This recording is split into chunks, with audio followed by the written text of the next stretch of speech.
তো ভাইয়া। হ্যাঁ বল না। হ্যাঁ, তুমি কোথায়? এই তো ভাইয়া তো দোকানে। কেন কিসে?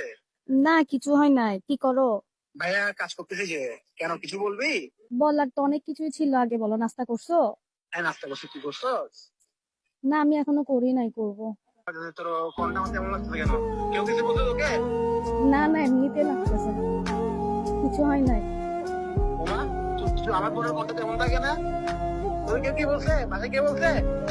আম্মু কিছু বলছে নাকি তোর বাবা কিছু বলছে? না না, কেউ কিছু বলে নাই।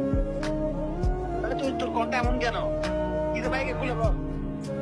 তেমন কিছু না।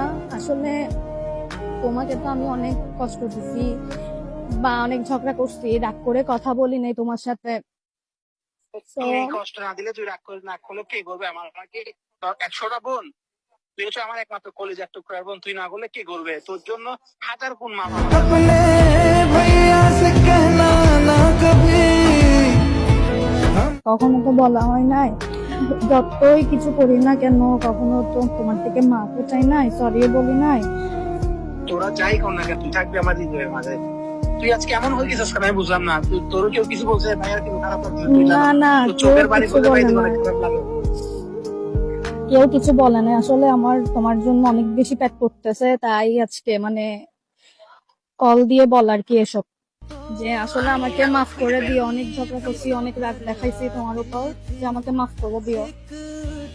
আর এমন করে বল না। কিসের মাপ করছিস তোকে? তুই হচ্ছিস আমার বাচ্চা। আর শুন, তোরও আমি একটা কথা বলি, তোর বিয়ে দিয়ে যাওয়ার পরে আমার লাগে আমার বাসা ফাঁকা হয়ে গেছে। आज भी कोई चोट लगेगा।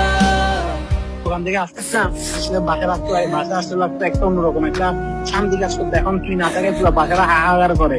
মানে আমি কি নাই আমার মধ্যে সবসময় এটা, মানে আমি বিচলিত থাকি কি রে, আমার বোন কই, আমার বোন কই। মানে কষ্ট লাগে মাঝে মাঝে, তো বলতে পারি না কারণ তুই ছোট মানুষ, তাই তোকে কখনো বলা হয় না। ভাই তোকে না অনেক বেশি ভালোবাসি, অনেক অনেক অনেক।